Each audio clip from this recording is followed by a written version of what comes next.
Bismillahirrahmanirrahim. Assalamualaikum warahmatullahi wabarakatuh. Assalatu wassalamu ala rasulillah. Perkenalkan, namaku Raffi. Aku adalah seorang musisi. Aku ini bukan orang yang ahli dalam bidang agama. Namun, aku sangat suka dan sering mendengarkan ceramah-ceramah para ustadz lewat YouTube. Di kesempatan kali ini, izinkan aku untuk berbagi kepada teman-teman semua mengenai ilmu apa yang aku dapat hari ini. Semoga bermanfaat. Aku teringat sebuah ceramah yang disampaikan oleh salah satu ustadz idolaku yang bernama Ustadz Adi Hidayat, bahwa ada sebuah tips bagaimana cara membuat doa-doa kita cepat dikabulkan Allah Subhanahu wa Ta'ala. Rumus pengabulan doa, begitulah beliau menyebutnya. Kata kunci pertama adalah taubat. Allah berfirman di Quran surah Al-Baqarah di ayat yang ke-222, Innallaha yuhibbut tawabin, yang artinya Allah cinta kepada orang-orang yang bertaubat. Dan ketika Allah sudah mencintai hambanya, insya Allah doa kita pasti akan terkabul. Kata kunci yang kedua agar doa kita dapat dikabulkan Allah Subhanahu wa Ta'ala itu ada di Al-Quran, surah Al-Baqarah, ayat yang ke-152. Allah berfirman, Fadhkuruni adzkurkum, yang artinya, ingatlah kamu kepadaku, niscaya aku pun akan ingat kepadamu. Adzkur bermakna zikir, dan salah satu makna zikir adalah sholat. Itu ada di Al-Quran, surah Toha ayat yang ke-14. Allah berfirman, Innani anallahu la ilaha illa ana, fabudni wa aqimis sholata li dzikri. Yang artinya, saya ini adalah Allah, tiada Tuhan selain saya. Sembah saya, jadikanlah sholat sebagai zikir kepada saya. Maka sholat merupakan kata kunci kita berikutnya. Bila kita hubungkan dengan surah kedua Al-Baqarah ayat 186, Allah berfirman, Aku mengabulkan permohonan orang yang berdoa kepadaku, maka hendaklah mereka memenuhi segala perintahku dan beriman kepadaku, agar mereka memperoleh kebenaran atau petunjuk. Singkatnya, Allah akan mengabulkan doa dan memberikan petunjuk kepada kita secepat kita merespon perintah Allah Subhanahu wa Ta'ala, misalnya seruan sholat. Yang menarik di sini ada dimensi waktu yang bermain, karena kita sedang berbicara cepat atau lambatnya doa kita dikabulkan Allah Subhanahu wa Ta'ala. Ada 3 kategori dalam hal ini yang bisa kita pilih. Pertama, awal atau tepat waktu. Sekali lagi aku ulangi, Allah berfirman, saya akan kabulkan doa itu secepat kamu merespon seruan saya. Allah memanggil kita dengan waktu sholat.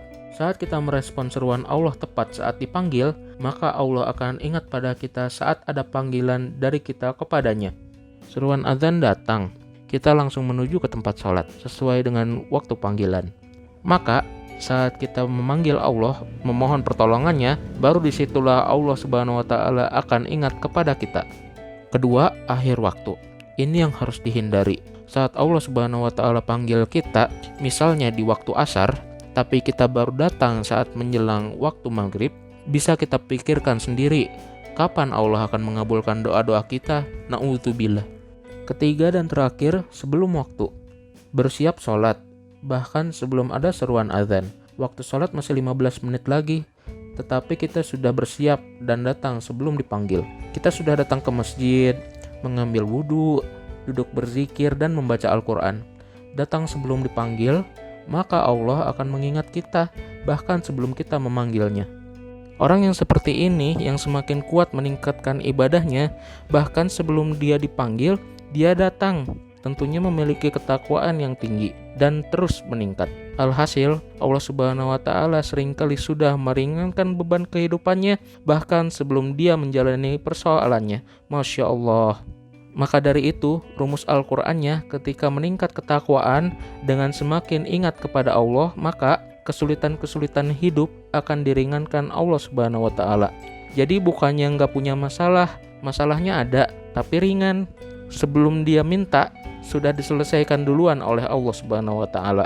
seperti yang disebutkan dalam Al-Quran surah At-Tolak ayat kedua sampai ketiga. Wa may yattaqillaha yaj'al lahu makhraja wa yarzuqhu min haitsu la yahtasib. Allah berfirman, bagi orang yang bertakwa, Allah telah menyiapkan jalan keluar bagi permasalahannya. Bahkan rizkinya, wa yarzuqhu min haitsu la yahtasib. Allah telah menyiapkan bagi orang yang bertakwa rizki dari hal yang tidak ia duga-duga. Orang-orang seperti ini biasanya pintar melihat peluang ibadah. Seperti misalnya ada dua orang diberikan macet. Masalahnya sama, macet. Yang satu sudah mengeluh saat melihat macet, yang satu melihat macet sebagai peluang ibadah. Misalnya dia gunakan sebagai wasilah untuk waktu dalam menghafal Al-Quran atau berzikir mengingat Allah Subhanahu wa Ta'ala. Kesimpulannya, cepat atau lambatnya doa terkabul berbanding lurus dengan kuatnya respon kita dalam beribadah. Terkadang kita sering berburuk sangka kepada Allah Subhanahu wa Ta'ala atas tidak atau tertundanya doa-doa yang kita panjatkan. Mungkin ini saatnya untuk kita sama-sama untuk berintrospeksi atas seluruh niat dan praktik kita dalam melakukan ibadah sholat. Ibadah yang merupakan tiang agama Islam, barang siapa yang menegakkannya, maka ia telah menegakkan agamanya. Dan barang siapa yang merobohkannya, berarti ia telah merobohkan agamanya. Sekian ilmu hari ini, mohon dimaafkan bila ada kesalahan. Semoga Allah Subhanahu wa Ta'ala senantiasa memberikan hidayah dan ampunan bagi kita semua. Subhanakallahumma wa bihamdika asyhadu an la ilaha illa anta astaghfiruka wa atubu ilaik. Wa akhiru da'wana alhamdulillahirabbil alamin. Assalamualaikum warahmatullahi wabarakatuh.